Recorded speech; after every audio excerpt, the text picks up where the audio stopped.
Welcome to TV 24 news. ముందుగా headlines చూద్దాం. హైదరాబాద్లోని పలు ప్రాంతాల్లో మంగళవారం సాయంత్రం భారీ వర్షం. ఉక్కపోత నుంచి నగరవాసులకు ఊరట, కానీ ట్రాఫిక్తో తీవ్ర ఇబ్బందులు. కోటి, ఖైరతాబాద్, లక్డీకపుల్ ప్రాంతాల్లో కుండపోత వాన. రోడ్లపై భారీగా నిలిచిన నీరు, గుంటల పాటు స్తంభించిన వాహనాలు. మంత్రి అడ్లూరి లక్ష్మణ్పై పొన్నం ప్రభాకర్ వ్యాఖ్య. మందకృష్ణ మాదిగ ఆగ్రహం. మాదిగ సామాజిక వర్గానికి చెందిన మంత్రిని అవమానించారని మండిపాటు. మంత్రి వివేక్ ఆ వ్యాఖ్యలను ఖండించకపోగా సమర్థించినట్లు హావభావాలు ప్రదర్శించారని విమర్శ. సమస్య త్వరగా పరిష్కారం కావాలని కోరుకుంటున్నట్లు వెల్లడి. జగన్ రోడ్డు ప్రయాణానికి బ్రేక్. హెలికాప్టర్కు మాత్రమే అనుమతి. ఈ నెల 9న అనకాపల్లి జిల్లాలో వైఎస్ జగన్ పర్యటన. ఇది ప్రభుత్వ కుట్రేనని వైసీపీ నేత గుడివాడ అమర్నాథ్ ఆరోపణ. తాము అనుమతి అడగలేదని, భద్రత మాత్రమే కోరామని స్పష్టీకరణ.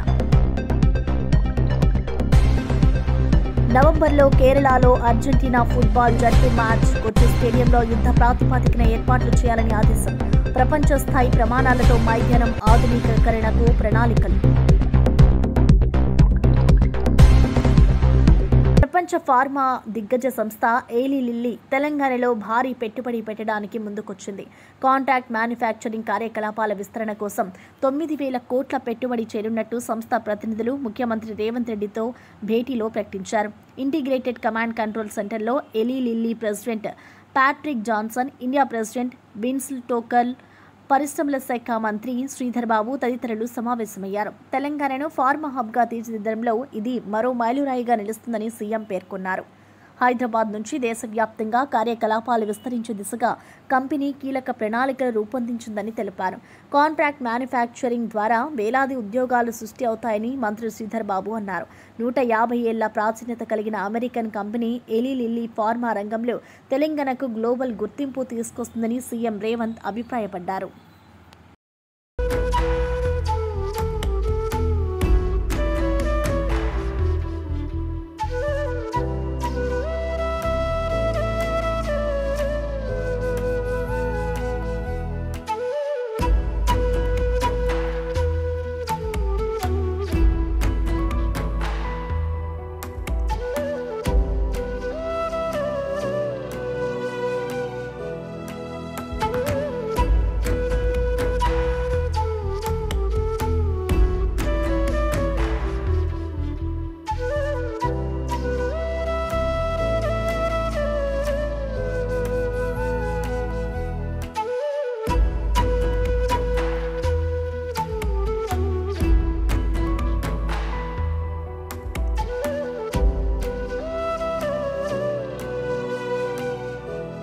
వైసీపీ అధినేత జగన్ చేపట్టనున్న మాకవరపాలెం పర్యటన తీవ్ర రాజకీయ దుమారం రేపుతోంది.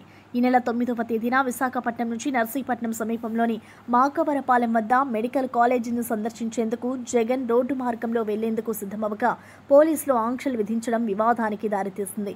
ఈ నిర్ణయం వెనుక ప్రభుత్వ కుట్ర దాగి ఉందని వైసీపీ తీవ్ర స్థాయిలో ఆరోపిస్తోంది. షెడ్యూల్ ప్రకారం జగన్ అక్టోబర్ 9న ఉదయం 10 గంటలకు విశాఖపట్నం విమానాశ్రయానికి చేరుకొని అక్కడి నుంచి సుమారు 60 కిలోమీటర్ల దూరంలో ఉన్న నర్సీపట్నం ప్రభుత్వ మెడికల్ కాలేజీకి రోడ్డు మార్గంలో ప్రయాణించాల్సి ఉంది. అయితే అదే రోజు విశాఖ స్టేడియంలో అంతర్జాతీయ క్రికెట్ మ్యాచ్ ఉన్నందున ట్రాఫిక్ సమస్యలు తలెత్తుతాయని పేర్కొంటూ విశాఖపట్నం సిటీ పోలీసులు, అనకాపల్లి ఎస్పీ ఈ పర్యటనకు రోడ్డు మార్గంలో అనుమతి నిరాకరించారు. వర్షాకాలం కావడంతో ఏజెన్సీ ముఖద్వారమైన నర్సీపట్నానికి హెలికాప్టర్లో వెళ్లాలని సూచించారు. మేమే సెక్యూరిటీ వలయంగా మేమే నిలబడతాం. ఎందుకు వస్తుంది? లా అండ్ ఆర్డర్ ఇష్యూ వస్తుంది. గొడవ పెడితే లా అండ్ ఆర్డర్ ఇష్యూ వస్తుంది. గొడవకి ఎవడు వెళ్తున్నాడు? ఇప్పుడు సమస్య మీద వెళ్తున్నాం మేము. ఆయన ఏదో విశాఖపట్నంలో India south Africa women's cricket match ఉందా, మేము మ్యాచ్ ఆపుతామన్నాం. ఏమన్నా వాళ్ళు ఆడుకున్న వాళ్ళు ఆడుకుంటారు. వాళ్ళని ఏం అడ్డుతామని చెప్పలేదే, అటువైపు వెళ్తామని చెప్పలేదే. సమస్య మీద మాట్లాడతామని చెప్తున్నాం. సమస్యని ప్రజలకు చెప్పాలనేటువంటి ప్రయత్నం చేస్తున్నాం తప్ప వేరే ఆలోచన మాకేం లేదు. మాకు గొడవకు రాలేదు అసలు. మేము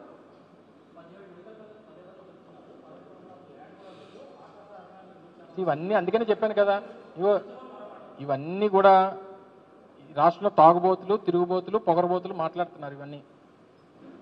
సో వారందరికీ ఇది సమాధానం. లేదు అని అంటే ఏం చెప్తాం? నేను లేదు అని, నర్సీపట్నంలో లేదన్నారు, తీసుకెళ్ళి చూపించాం మీకు. రేపు జగన్మోహన్ రెడ్డి గారు చూపిస్తారు. పాడేరులో లేదన్నారు, పాడేరులో ఉంది. పులివెందుల్లో లేదన్నారు, పులివెందులో అసలు మాకు సీట్లే అవసరం లేదని రాశారు. సో అందుకని లేవని ఎవరంటున్నారో వారికి చూపించడానికే జగన్మోహన్ రెడ్డి గారి పర్యటనలు. సో దయచేసి అవకాశం ఇస్తే ప్రజలకు వాస్తవాలు అనేటువంటిది తెలుస్తాయి అనేటువంటిది మామూలు ప్రైవేట్ పరం చేయాలనేటువంటి నిర్ణయం ఏదైతే ఈ ప్రభుత్వం తీసుకుందో దాన్ని వ్యతిరేకిస్తూ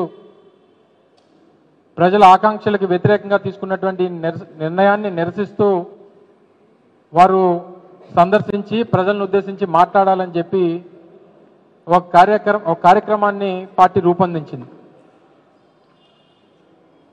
దానికి సంబంధించి 4వ తారీఖు నుంచి సంబంధించినటువంటి అధికారులు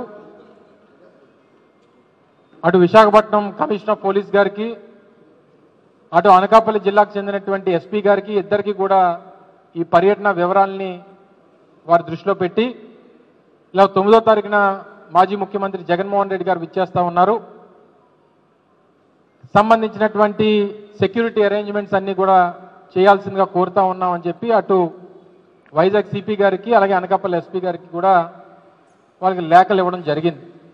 త్రూ ప్రాపర్ ఛానల్ వారు మళ్ళీ స్థానికంగా ఉన్నటువంటి ఎస్డిపిఓ నర్సీపట్నం ద్వారా లెటర్ పంపించమంటే అది కూడా పంపించడం జరిగింది. గడిచినటువంటి 2 రోజులుగా మనం లెటర్ పెట్టడం, వారు కొన్ని క్లారిఫికేషన్స్ అడగడం, మళ్ళీ తిరిగి మనం క్లారిఫికేషన్స్ ఇవ్వడం, మళ్ళీ నిన్న ఈవినింగ్ కూడా ఒక లెటర్ వారు రాయడం, వాటి క్లారిఫికేషన్స్ ఈరోజు ఇస్తామని చెప్పి మనం చెప్పడం కూడా జరిగింది. ఈ లోపు మధ్యాహ్నం దాదాపు 2-2:30 ప్రాంతంలో వారు ఈ లేఖను పంపించడం జరిగింది. ఈ లేఖలో క్లియర్గా మాజీ ముఖ్యమంత్రి జగన్మోహన్ రెడ్డి గారి తాలూకా పర్యటనకు సంబంధించి ఏదైతే మీరు విశాఖపట్నం ఎయిర్పోర్ట్ నుంచి నర్సీపట్నం వరకు కాలేజీ నిర్మాణం రోజంతా తీవ్రమైన ఎండ, ఉక్కపోతతో అల్లాడిపోయిన భాగ్యనగర వాసులకు మంగళవారం సాయంత్రం కురిసిన భారీ వర్షం ఒక్కసారిగా ఉపశమనాన్నిచ్చింది. అయితే ఆ ఆనందం ఎంతోసేపు నిలవలేదు. అరగంట పాటు ఏకధాటిగా దంచుకుట్టిన కుండపోత వానకు నగరం అతలాకుతలమైంది. పలు ప్రాంతాల్లో రోడ్లు జలమయం కావడంతో జనజీవనం స్తంభించిపోయింది. నగరంలోని ప్రధాన కేంద్రాలైన కోటి, అబీడ్స్, నాంపల్లి, బషీర్బాగ్, హిమాయత్ నగర్, ఖైరతాబాద్, లక్డీ కపూల్తో పాటు రాజేంద్రనగర్, గండిపేట వంటి ప్రాంతాల్లో కుండపోత వర్షం నమోదైంది. దీంతో రోడ్లన్నీ చెరువులను తలపించాయి. లోతట్టు ప్రాంతాలు నీట మునగడంతో వాహనదారులు తీవ్ర అవస్థలు పడ్డారు. కార్యాలయాల నుంచి ఇళ్లకు వెళ్లే కీలక సమయంలో వర్షం ముంచెత్తడంతో ప్రధాన రహదారులపై ట్రాఫిక్ ఎక్కడికక్కడే నిలిచిపోయింది. ప్రజలు గంటల తరబడి రోడ్లపైనే నిరీక్షించాల్సి వచ్చింది.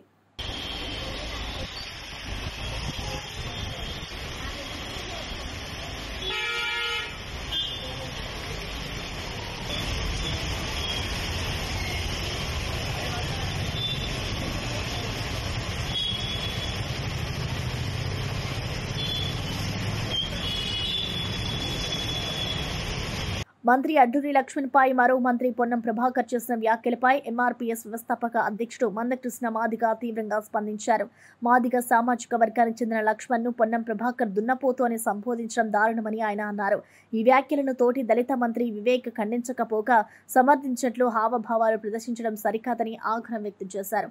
అడ్డూరి లక్ష్మణ్ మీద పొన్నం చేసిన వ్యాఖ్యలు ఏమాత్రం ఆమోదయోగ్యం కాదని, దళితులు బలహీన వర్గాల మధ్య వివాదం పెరగడం మంచిది కాదని ఉద్దేశంతో తాను వెంటనే టీపీసీసీ చీఫ్ మహేష్ కుమార్ గౌడ్కు ఫోన్ చేశారని తెలిపారు. ఈ సమస్య త్వరగా పరిష్కారం కావాలని చూస్తున్నామని అన్నారు. పొన్నం ప్రభాకర్ క్షమాపణ చెప్పే వరకు సమస్య పరిష్కారం కాదని ఆయన స్పష్టం చేశారు. దళిత, గిరిజన, మైనార్టీ సంక్షేమ శాఖ మంత్రి అయిన అడ్డూరి లక్ష్మణ్ గారి మీద అనుచితమైన వ్యాఖ్యలు చేయడం అనేది స్పష్టంగా రుజువుతుంది. ఒక దళిత, ఒక మాదిగ సామాజిక వర్గం సంబంధించిన మంత్రిని ఒక దున్నపోతు అనే వాక్యతో మాట్లాడడం అనేది మేము తీవ్రంగా ఖండిస్తున్నాం. బేషరతుగా వెంటనే అడ్డూరి లక్ష్మణ్ గారికి పొన్నం ప్రభాకర్ గారు క్షమాపణ చెప్పాలని చెప్పి నేను గుర్తు చేస్తున్నా, డిమాండ్ చేస్తున్నా. తోటి దళిత వర్గాలకు సంబంధించిన మంత్రి పట్లనే ఇట్లాంటి వ్యాఖ్యలు చేయడం మేమే కాదు, సమాజం ఎవరు కూడా అంగీకరించారని, ఇంకా మీరు మీనావేశాలు లెక్క పెట్టుకోకుండా బేషరతుగా క్షమాపణ చెప్పాలని చెప్పి మేము డిమాండ్. విశాఖపట్నంలోని కేజీహెచ్లో చికిత్స పొందుతున్న గురుకులం విద్యార్థులను ఏపీసీసీ అధ్యక్షురాలు షర్మిల పరామర్శించారు.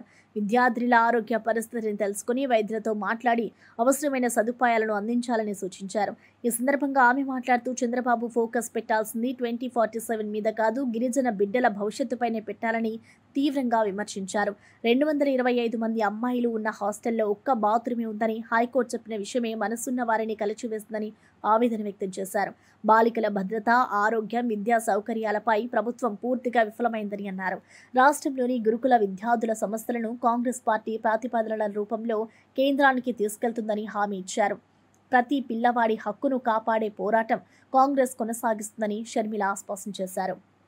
2 ఏళ్ల తర్వాత ఈ బిడ్డలు పెద్దోళ్ళయ్యి ఏం ఆలోచిస్తారు? మేము ఒక జైల్లో ఉన్నాము, కనీసం బాత్రూంలో కూడా నీళ్లు లేవు, ఫుడ్ లేదు, కనీసం తాగడానికి కూడా మంచినీళ్లు లేవు అని ఈ బిడ్డలు అనుకునే పరిస్థితికి వస్తుంది. అందుకే చెప్తున్నాం, చంద్రబాబు గారు, కూటమి సర్కార్కి మీరు ఫోకస్ పెట్టాల్సింది 2047 మీద కాదు, ఇప్పుడు ఈ బిడ్డ భవిష్యత్తు గురించి ఆలోచన చేయండి. అందుకే కాంగ్రెస్ పార్టీ మీకు 2 సంవత్సరాలు టైం పెట్టుకొని మరి మీరు ఒక కార్యక్రమం చేపట్టాలని కాంగ్రెస్ పార్టీ డిమాండ్ చేస్తుంది. స్వర్ణాంధ్ర హాస్టల్స్ 2027 అంటే 2027 కల్లా మన రాష్ట్రంలో ఉన్న అన్ని ఎస్సీ, ఎస్టీ, బీసీ హాస్టళ్లను మొత్తము ఎన్నున్నాయో అన్నిటినీ మెరుగుపరచాల్సిన అవసరం ఉంది. ఒక హాస్టల్లే కాదు, ప్రభుత్వం నడుపుతున్న స్కూళ్ళు అయితేనేమి, కాలేజీలు అయితేనేమి, ఎస్సీ, ఎస్టీ, బీసీ, మైనారిటీ బిడ్డలకు నడుపుతున్నది ఏదైనా సరే మెరుగుపరచాల్సిన బాధ్యత ప్రభుత్వానికే ఉంది. ఇది వెంటనే ప్రభుత్వం చేపట్టాలని కాంగ్రెస్ పార్టీ డిమాండ్ చేస్తుంది. మీరు చేపట్టని క్రమంలో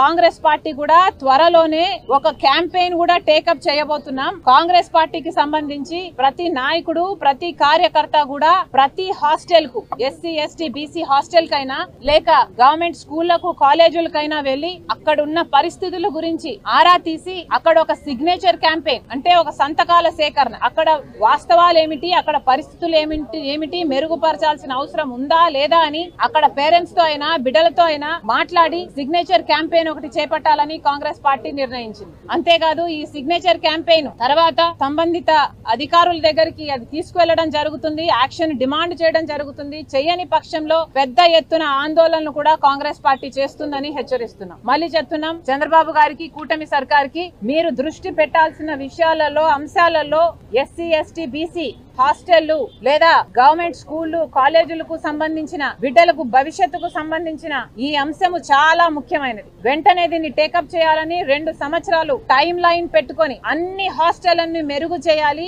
మళ్ళీ దానికి ఒక మానిటరింగ్ సిస్టమ్ కూడా పెట్టాలి. క్రమంగా కంటిన్యూస్ బేసిస్ మీద ఈ హాస్టళ్లు సరిగ్గా జరుగుతున్నాయా లేదా అని ఒక రిపోర్టును కూడా తయారు చేసేటట్టు ఆ కమిటీ కంటిన్యూస్ గా పనిచేయాలని కూడా డిమాండ్ చేస్తుంది Congress party. BRS working president KTR Sircilla జిల్లాలో పర్యటించారు. సిరిసిల్ల పట్టణంలోని శ్రీ లక్ష్మీ వెంకటేశ్వర స్వామి బ్రహ్మోత్సవాలలో ఆయన ఘనంగా పాల్గొన్నారు.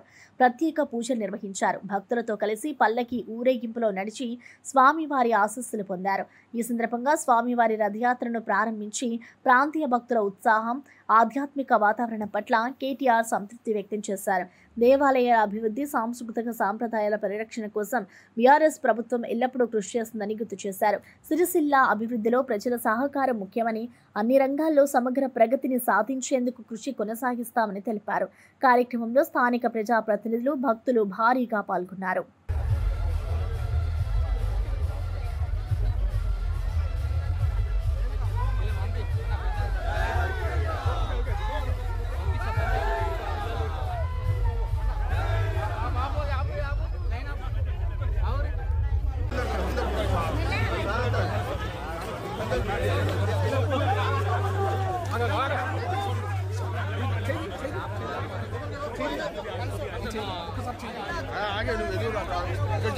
గ్రూప్ 1 నియామకాల్లో సుప్రీంకోర్టు ఇచ్చిన ఆదేశాలను తెలంగాణ ప్రభుత్వం తప్పనిసరిగా అమలు చేయాలని ఎమ్మెల్సీ కవిత కల్వకుంట్ల డిమాండ్ చేశారు.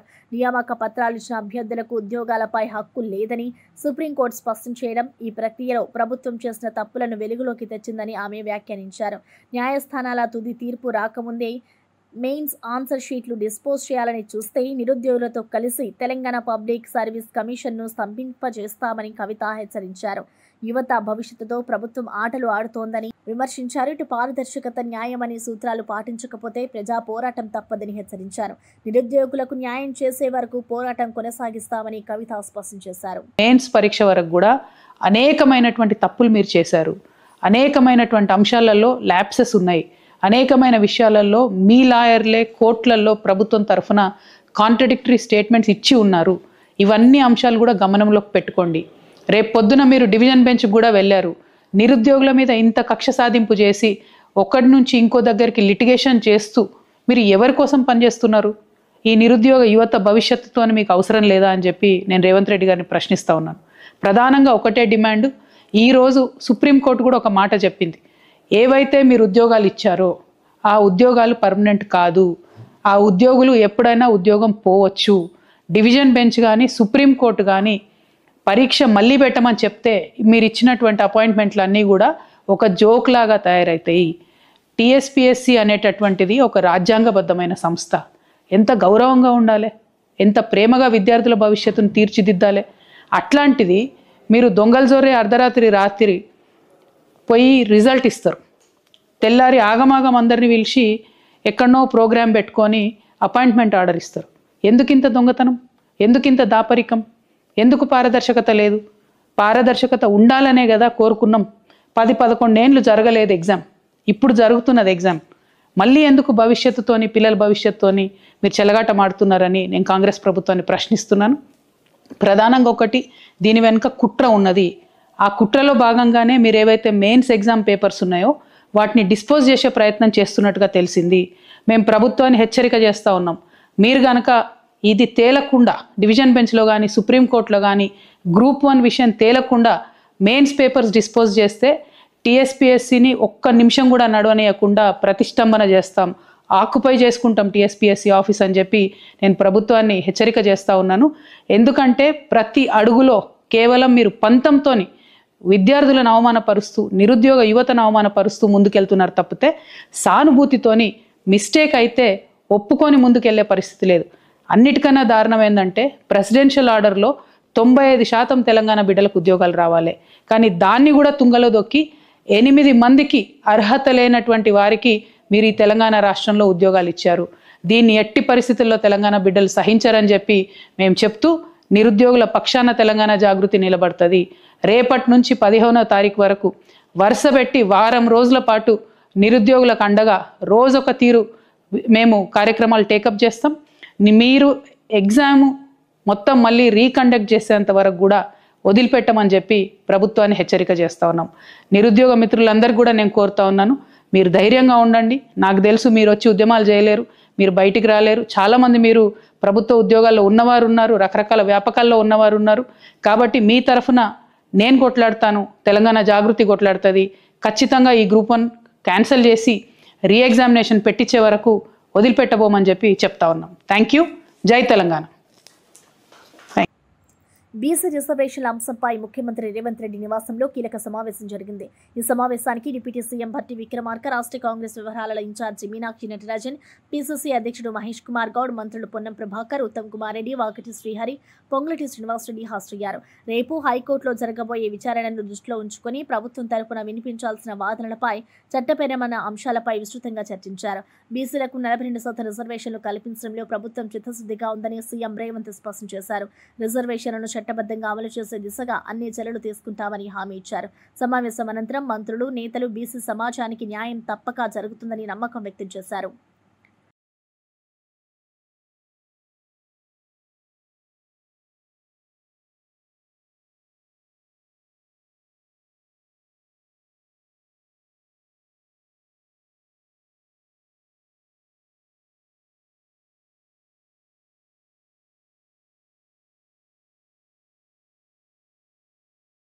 లిక్కర్ స్కామ్ గురించి వైసీపీ నాయకులు మాట్లాడుతుంటే దెయ్యాలు వేదాలు వల్లించినట్లుగా ఉందని మంత్రి కొల్లు రవీంద్ర వ్యంగ్యంగా వ్యాఖ్యానించారు. మద్యం మాఫియా చేసి రాష్ట్రాన్ని పూర్తిగా కొల్లగొట్టింది జగన్మోహన్ రెడ్డి అని ఆయన తీవ్రంగా విమర్శించారు. వైసీపీ పాలనలో మద్యం మాఫియా ఉధృతంగా సాగి ప్రజల ఆరోగ్యాన్ని, రాష్ట్ర ఆర్థిక వ్యవస్థను దెబ్బతీస్తుందని అన్నారు. ఇప్పుడు అదే వైసీపీ నాయకులు నీతులు బోధించడం హాస్యాస్పదమని వ్యాఖ్యానించారు. కల్తీ మద్యం కేసులో ఆరోపణలు ఎదుర్కొంటున్న టీడీపీ నేతలను సస్పెండ్ చేయడం ద్వారా తమ పార్టీ విలువలను కాపాడిందని స్పష్టం చేశారు. నేరాలకు పాల్పడిన వారిపై ఎటువంటి రాజీ లేకుండా చర్యలు కొనసాగుతాయని అన్నారు. నిజాయితీలో పాలన కొనసాగించడం ద్వారానే ప్రజల నమ్మకం పెరుగుతుందని కొల్లూరు రవీంద్ర తెలిపారు. ఇవాళ మద్యం మాఫియా చేసి ఈ రాష్ట్రాన్ని కొల్లగొట్టుకుని ప్రజా ఆరోగ్యాన్ని దోచుకుని లక్షలాది మందిని పొట్టన పెట్టుకున్నటువంటి వ్యక్తి జగన్మోహన్ రెడ్డి. వాళ్ళు చేసినటువంటి మద్యం స్కామ్ వల్ల ఇవాళ మొత్తం కూడా అలీబాబా 40 దొంగలు వచ్చినట్టు మొత్తం బయటకు వస్తూ ఉన్నారు. ఎంక్వైరీలు జరుగుతూ ఉన్నాయి. తంబళ్ళపల్లి దగ్గర ఒక కల్తీ మద్యం జరుగుతుందనేది ఎక్సైజ్ డిపార్ట్మెంట్, మా డిపార్ట్మెంట్ వాళ్ళు ఎప్పటికప్పుడు ఎన్ఫోర్స్మెంట్ విభాగం పూర్తి స్థాయిలో పనిచేస్తూ ఉంటారు. దానిలో భాగంగానే అక్కడ ఒక కల్తీ మద్య విధానం జరుగుతుందనేది ఐడెంటిఫై చేయటం జరిగింది. చేసి రైడ్ చేసాం. అందుట్లో ఎంతటి వాళ్ళు ఉన్నా సరే సమస్య లేదని చెప్పి ముఖ్యమంత్రి గారు క్లియర్గా డైరెక్షన్ ఇచ్చారు. దాని ప్రకారం అందులో తెలుగుదేశం పార్టీకి సంబంధించినటువంటి వ్యక్తులకు కూడా సంబంధం ఉందని చెప్పి తెలిసిన వెంటనే వాళ్ళని పార్టీ నుంచి సస్పెండ్ చేయడమే కాకుండా కేసులు కూడా చాలా తీవ్రంగా వాళ్ళ మీద సెక్షన్స్ పెట్టించడం జరిగింది. కాంగ్రెస్ ప్రభుత్వం హడావిడి నిర్ణయాలు తీసుకుంటుందని ఎంపీ రఘునందన్ రావు తీవ్రంగా విమర్శించారు. జూబ్లీహిల్స్ ఉప ఎన్నికను దృష్టిలో పెట్టుకుని ఓ వర్గం ఓట్ల కోసమే ప్రభుత్వం శ్మశాన వాటిక నిర్మాణానికి జీవో జారీ చేసిందని అన్నారు. ప్రజా అవసరాల కంటే రాజకీయ లాభాలకే ప్రాధాన్యం ఇస్తున్నారని వ్యాఖ్యానించారు. ఈ తరహా తాత్కాలిక నిర్ణయాలతో ప్రజలను మభ్యపెట్టాలని ప్రయత్నించడం దారుణమన్నారు. అభివృద్ధి అనే పేరుతో ప్రభుత్వం ఎన్ని నాటకాలు ఆడినా ప్రజలు మోసపోరని స్పష్టం చేశారు. జూబ్లీహిల్స్ ఎన్నికల్లో ఓటర్లు వివేకంతో వ్యవహరిస్తారని, ప్రభుత్వానికి తగిన బుద్ధి చెబుతారని రఘునందన్ రావు హెచ్చరించారు. ప్రజల సమస్యల పరిష్కారం కోసం నిజాయితీ గల పాలన అవసరమని, కూటమి ప్రభుత్వ విధానాలు ప్రజలను విసిగిస్తున్నాయని ఆయన వ్యాఖ్యానించారు. నిర్మించుకోవాలని చెప్పేటువంటి ఆలోచన ఏదైతే రాష్ట్ర ప్రభుత్వం చేస్తా ఉందో ఇది పూర్తిగా ఒక వర్గం ఓట్లని, ఒక వర్గం ప్రజలని అపీజ్మెంట్ చేసి ఎన్నికల కోసం తీసుకొచ్చినటువంటి ఆర్డర్ గా మాత్రమే మేము భావిస్తా ఉన్నాం. దీనికి సంబంధించి రాష్ట్ర సర్వోన్నత న్యాయస్థానంలో కేసు నడుస్తా ఉంది. నాట్ టు ఇంటర్ఫియర్ అని, పీస్ఫుల్ గా ఎవరు ఎట్లా ఉన్నారో అట్లే ఉండాలని రాష్ట్ర సర్వోన్నత న్యాయస్థానం ఉత్తర్వులు ఇచ్చినట్లు ఇక్కడ ఉన్నటువంటి పక్కన ఉన్నటువంటి కాలనీల పెద్దలందరూ కూడా ఎలక్టెడ్ అసోసియేషన్ అధ్యక్షులు చెప్తా ఉన్నారు. రాష్ట్ర సర్వోన్నత న్యాయస్థానం ఉత్తర్వులను కాదని, సాయంత్రం 4 గంటలకు ఎన్నికల నోటిఫికేషన్ వస్తుందని తెలిసి ఉదయం జీవో ఇవ్వాల్సినటువంటి అవసరం ఏంటంటే చాలా స్పష్టంగా కనబడుతుంది. ఈ నియోజకవర్గంలో ఎక్కువగా ఉన్నటువంటి ఒక వర్గం ప్రజలని మెప్పించి వాళ్ళ ఓట్లతోటి లబ్ధి పొందుదామని కాంగ్రెస్ ప్రభుత్వం చేసినటువంటి దుశ్చర్యగా ఇక్కడ ఉన్నటువంటి ప్రజలందరూ కూడా భావిస్తా ఉన్నారు. మీరు ఈ రకంగా చేస్తే మిగతా ప్రజలందరూ ఏకమై జూబ్లీహిల్స్ ఎన్నికలలో మీకు ఖచ్చితంగా గుణపాఠం చెప్తారని ఈ సందర్భంగా రాష్ట్ర ప్రభుత్వాన్ని హెచ్చరిస్తూ రాష్ట్ర సర్వోన్నత న్యాయస్థానం ఇచ్చినటువంటి ఉత్తర్వులని గౌరవించాలని, లేని పక్షంలో ఎన్నికలతో సంబంధం లేకుండా కంటెంప్ట్ ఆఫ్ కోర్ట్ రాష్ట్ర ప్రభుత్వం మీద, జిహెచ్ఎంసీ మీద మూవ్ చేస్తామని కాలనీవాసుల పక్షాన నేను ఈ సందర్భంగా రాష్ట్ర ప్రభుత్వాన్ని హెచ్చరిస్తా ఉన్నాను. గత బీఆర్ఎస్ ప్రభుత్వ కాలంలో ఆర్టీసీని ప్రైవేటీకరణ చేసే ప్రయత్నాలు జరిగినట్లు టీపీసీసీ ప్రధాన కార్యదర్శి డాక్టర్ చరణ్ కౌశిక్ యాదవ్ తెలిపారు. పబ్లిక్ ట్రాన్స్పోర్ట్ వ్యవస్థను దెబ్బతీసి ప్రైవేట్ సంస్థలకు లబ్ధి చేకూర్చే విధంగా ఈ ప్రభుత్వం ప్రణాళికలు వేసిందని విమర్శించారు. వేలాది మంది ఉద్యోగులను అనిశ్చితిలోకి నెట్టేసిన బీఆర్ఎస్ పాలన ప్రజా వ్యతిరేకమని పేర్కొన్నారు. కాంగ్రెస్ ప్రభుత్వం అధికారంలోకి వచ్చిన తర్వాత ఆర్టీసీని తిరిగి బలోపేతం చేసేందుకు చర్యలు ప్రారంభించిందని తెలిపారు. డ్రైవర్లు, కండక్టర్లు, సిబ్బంది సంక్షేమమే ప్రభుత్వ ప్రాధాన్యమని చెప్పారు. ప్రజల ప్రయాణ హక్కులను కాపాడడంలో ఎటువంటి రాజీ ఉండదని స్పష్టం చేశారు. రేవంత్ రెడ్డి నేతృత్వంలో ఆర్టీసీ మళ్లీ బలంగా ముందుకు సాగుతుందని డాక్టర్ చరణ్ కౌశిక్ యాదవ్ విశ్వాసం వ్యక్తం చేశారు. 8.78% పెంచారు. 2019లో 26.26%, 2022లో 20.51%. అంటే దాదాపు 56%, 3 సార్లు బీఆర్ఎస్ పార్టీ ఆయనలో ఆనాడు ఆర్టీసీ సంబంధించినటువంటి బస్ ఛార్జెస్ పెంచిన మాట వాస్తవం కాదా? అదే కాకుండా ఆర్టీసీ కార్మికులు 52 రోజుల పాటు సమ్మె చేశారు. పట్టించుకున్న పాపాన మీరు పోలే. అక్టోబర్ 5, 2019 నుంచి నవంబర్ 25, 2019 వరకు ఆనాడు ఆర్టీసీ కార్మికులు ధర్నా చేస్తే పట్టించుకున్న పాపాన పోలే ఆనాడు కేసీఆర్ గారు. అదే లాస్ట్కు హైకోర్టు ఇన్వాల్వ్ అయి దీన్ని పరిష్కరించని చెప్తే అప్పుడు రాష్ట్ర ప్రభుత్వం పరిష్కరించిన పరిస్థితి మనం చూసినాం. ఇక్కడ ప్రజాప్రభుత్వం కాంగ్రెస్ పార్టీ అధికారంలోకి వచ్చిన తర్వాత తెలంగాణ రాష్ట్రంలో ఆర్టీసీని కాపాడే ప్రయత్నంలో భాగంగా ప్రజలకు మెరుగైన సౌకర్యాలు కల్పిస్తూనే ఆర్టీసీని కాపాడాలి, ఆర్టీసీలో పనిచేసినటువంటి కార్మికులను కాపాడాలి, ప్రజలకు ఉపయోగకరంగా ఉండాలని ప్రభుత్వం భావించి లాభాపేక్ష లేకుండా తెలంగాణ రాష్ట్రంలో పర్యావరణాన్ని పరిరక్షించే ప్రయత్నంలో భాగంగా 2,500 ఎలక్ట్రికల్ బస్సులు కొనుగోలు చేయాలని, 300 కోట్ల రూపాయలకు సంబంధించిన ఇన్ఫ్రాస్ట్రక్చర్ క్రియేట్ చేయాలని చెప్పేసి ఏదో నామినల్ గా పెంచే ప్రయత్నం చేస్తే దాన్ని రద్దాంతం చేసే ప్రయత్నం తలసాని శ్రీనివాస్ యాదవ్ గారు చేస్తూ ఉన్నారు. వారి వ్యాఖ్యలను తీవ్రంగా ఖండిస్తూ మీరు ఆర్టీసీని ప్రైవేటీకరణ చేసే ప్రయత్నం ఆనాడు చేసి ప్రైవేట్ పరం చేసి ప్రైవేట్ వ్యక్తులకు అప్పయ్యే ప్రయత్నం చేసి అది కుదరకపోగా ఆనాడు కోర్టు జోక్యం మేరకు మీరు ఆర్టీసీ కార్మికులతోటి చర్చలు చేసిన మాట వాస్తవం. మాది ప్రజాప్రభుత్వం కాంగ్రెస్ పార్టీ అధికారంలోకి వచ్చిన తర్వాత ఆర్టీసీని కాపాడుతూనే తెలంగాణ రాష్ట్రంలో ఉచిత బస్సు ప్రయాణం మహిళలకు కల్పిస్తూ తెలంగాణ రాష్ట్రంలో ప్రతి నెల 300 కోట్ల రూపాయలు రాష్ట్ర ప్రభుత్వం రియంబర్స్మెంట్ చేస్తూ ఉంది ఆర్టీసీకి. ఇప్పటి వరకు దాదాపు 6,000 క్యాన్సర్ నివారణ కోసం కూటమి ప్రభుత్వ సమగ్ర కృషి చేస్తుందని వైద్యారోగ్య శాఖ మంత్రి సత్యకుమార్ యాదవ్ తెలిపారు. విశాఖ శ్రీకృష్ణ విద్యామందిర్లో రోటరీ సంస్థ, మహాత్మా గాంధీ క్యాన్సర్ హాస్పిటల్ ఆధ్వర్యంలో బాలికల సర్వైకల్ క్యాన్సర్ నివారణ వ్యాక్సిన్ పంపిణీ కార్యక్రమంలో పాల్గొన్నారు. 3,500 రూపాయల విలువైన ఈ వ్యాక్సిన్ ను ప్రభుత్వం ఉచితంగా అందిస్తుందని మంత్రి వెల్లడించారు. రాష్ట్ర వ్యాప్తంగా మహిళలకు ఉచిత క్యాన్సర్ పరీక్షలు నిర్వహిస్తున్నామని తెలిపారు. మహిళల ఆరోగ్య పరిరక్షణలో ఇది చారిత్రాత్మక కార్యక్రమమని పేర్కొన్నారు. క్యాన్సర్ను నివారించాలంటే అవగాహనతో పాటు ముందస్తు పరీక్షలు అత్యవసరమని తెలిపారు. ప్రతి జిల్లా ఆసుపత్రిలో ప్రత్యేక స్క్రీనింగ్ కేంద్రాలు ఏర్పాటు చేస్తున్నామని తెలిపారు. మహిళల ఆరోగ్యం కాపాడడం ప్రభుత్వ ప్రధాన ధ్యేయమని మంత్రి సత్యకుమార్ యాదవ్ స్పష్టం చేశారు. క్యాన్సర్ బారిన పడకుండా తర్వాత ఆర్థికంగా ఏ కుటుంబం కూడా చితికిపోకుండా ఉండడం కోసం ముందస్తు జాగ్రత్తలు తీసుకోవడానికి ఇవాళ ఈ కార్యక్రమాన్ని తీస్తున్నాం. దీంట్లో ఏం చేస్తున్నాం, 9 నుంచి 14 సంవత్సరాల వయసున్న అమ్మాయిలకి ఒక వ్యాక్సినేషన్ ఇస్తున్నాం. అది దాదాపు ఒక్కొక్క వ్యాక్సిన్ 3,500 రూపాయలు అవుతుంది. దాన్ని ఉచితంగా ఇవాళ రోటరీ క్లబ్ అదేవిధంగా మహాత్మా గాంధీ క్యాన్సర్ ఇన్స్టిట్యూట్ వాళ్ళు ఇవ్వడానికి ముందుకు వచ్చారు. 3,500 క్యాన్సర్ వల్ల భవిష్యత్తులో సర్వైకల్ క్యాన్సర్ బారిన ఏ బాలిక ఏ మహిళ పడకుండా జాగ్రత్తలు తీసుకునే ప్రయత్నం చేస్తున్నాం. ఫుట్బాల్ అభిమానులకు పండుగ లాంటి వార్త. ప్రపంచ ఫుట్బాల్ దిగ్గజ జట్లలో ఒకటైన అర్జెంటీనా నవంబర్లో కేరళలో మ్యాచ్ ఆడనుంది. ఈ నేపథ్యంలో కేరళ ప్రభుత్వం ఏర్పాట్లను ముమ్మరం చేసింది. ముఖ్యమంత్రి పినరయి విజయన్ మంగళవారం ఉన్నతాధికారులతో ఉన్నత స్థాయి సమీక్షా సమావేశం నిర్వహించి ఏర్పాట్లపై కీలక ఆదేశాలు జారీ చేశారు. కొచ్చిలోని జవహర్లాల్ నెహ్రూ అంతర్జాతీయ స్టేడియంలో ఈ మ్యాచ్ జరగనుండగా మైదానాన్ని ప్రపంచ స్థాయి ప్రమాణాలకు అనుగుణంగా సిద్ధం చేయాలని సీఎం స్పష్టం చేశారు. స్టేడియంలో అవసరమైన మరమ్మతులు, ఆధునికీకరణ పనులను యుద్ధ ప్రాతిపాదికన పూర్తి చేయాలని అధికారులను ఆదేశించారు. ఈ ప్రతిష్టాత్మక కార్యక్రమాన్ని విజయవంతం చేయడాన్ని అన్ని శాఖల మధ్య పూర్తి సమన్వయం అత్యంత కీలకమని ఆయన నొక్కి చెప్పారు.